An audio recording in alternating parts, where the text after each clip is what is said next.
सर्वशक्तिमान पवित्र परमेश्वर प्रभु यीशु के पवित्र और मीठे नाम में मेरी ओर से आप सारे भाई बहनों को जय मसीह की। तो जैसा कि आप इसे देख रहे हैं, हम अपने जीवन को निष्कलंक और निर्दोष कैसे बनाएं। हम पढ़ते हैं दूसरा पत्रस 3 का 14 से लेकर 18 तक। वीडियो को लास्ट तक ध्यानपूर्वक चिंतन और मनन करके देखिएगा, तब आपको समझ आएगा। हम पढ़ते हैं, इसीलिए हे प्रियो, जबकि तुम इन बातों की आज देखते हो तो यत्न करो कि तुम शांति से उसके सामने निष्कलंक और निर्दोष ठहरो।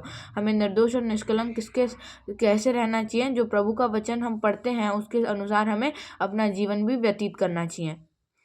और हमारे प्रभु के धीरज को उद्धार समझो, जैसा हमारे प्रिय भाई पौलुस ने भी उस ज्ञान के अनुसार जो उसे मिला तुम्हें लिखा है, वैसे ही उसने अपनी सब पत्रियों में भी इन बातों की चर्चा की है जिनमें कुछ बातें ऐसी हैं जिनका समझना कठिन है, और अनपढ़ और चंचल लोग उनके अर्थों को भी पवित्र शास्त्र की अन्य बातों की तरह खींच तान कर अपने ही नाश का कारण बनाते हैं।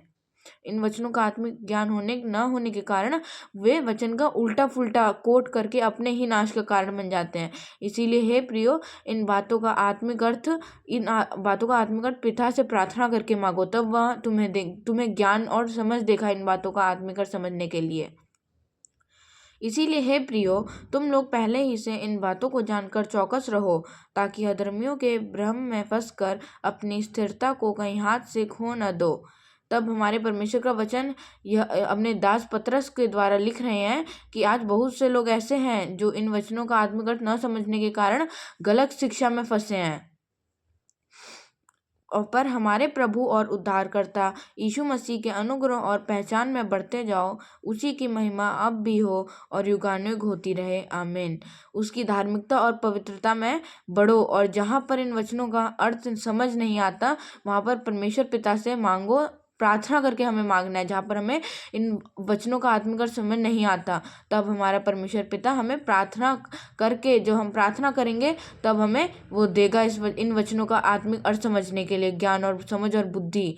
इसी तरह हमें अपने जीवन को आगे बढ़ाना है, इन वचनों में हमें चलना है, तब इन वचनों में हमें अपने जीवन को बढ़ाना है और इन वचनों में चलना है। तब उस दिन परमेश्वर पिता के सामने हम निर्दोष और निष्कलंक ठहरेंगे। तो इस वचन को ध्यानपूर्वक चिंतन और मनन करके पढ़िएगा, तब आपको समझ आएगा।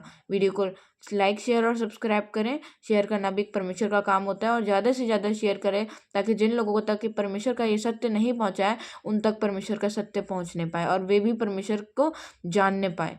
तब तक मुझे विदा दें। अगले विषय में मिलेंगे। नमस्कार, जय मसीह की। God bless you.